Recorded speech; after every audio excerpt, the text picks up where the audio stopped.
Now, are you familiar with these virtual reality headsets that have been coming out? Yes, I am. I've been in Best Buy recently, and they have like example ones. And have you tried them on?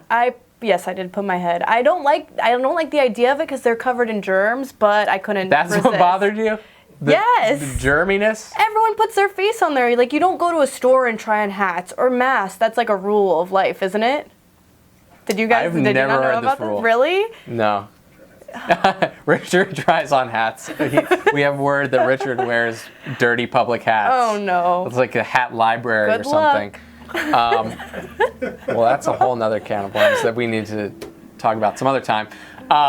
But, okay, so you tried on the virtual reality headset. Yes, I did. They were cool. They were really cool. What did you see, like a roller coaster or something like that? No, it was like a video game type one. It was only like a quick snippet of it, but it looks like you're in the moment and you're there and everything's happening around you, and it's kind of unnerving, I guess. Were you controlling anything, or were you just watching? No, it was more of a video aspect of it. It wasn't like you're doing the action. That is fascinating. Okay, so what's interesting about this is all of our big name tech companies are getting on board with this virtual reality stuff. They all think it's going to be the next gold mine. Samsung, Google, Sony, HTC, even Facebook has a new product called Oculus.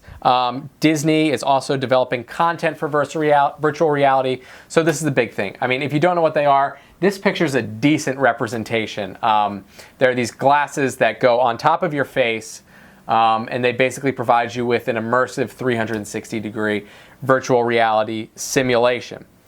So an interesting story when you talked about like it being a little bit unnerving. The classic story that I think of when I think of the side effects of virtual reality was when Nintendo 64 came out. Yeah. And my cousins on Christmas Eve decided to play some Mario Kart with our aunt. And she got like the worst vertigo anyone has ever experienced in her life and was unable to function as a result. Really? Yes. So that is from N64 and Mario Kart.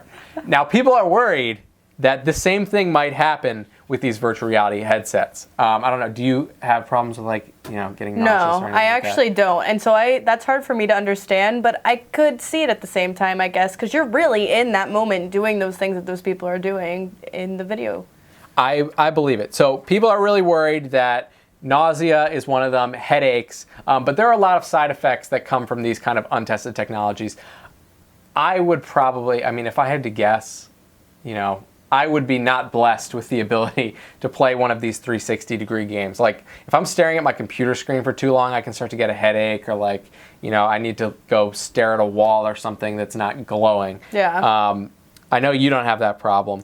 But another interesting thing, and, we're only kind of touching the tip of this iceberg, but this Stanford professor is actually worried that virtual reality could be such a big problem because it actually can change how someone thinks or behaves.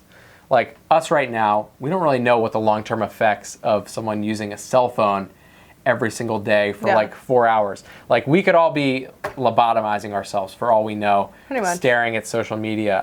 What are the long-term effects of looking at pictures of Richard Fowler all day on Instagram? Probably horrible. Probably terrible. So virtual reality could only make it worse.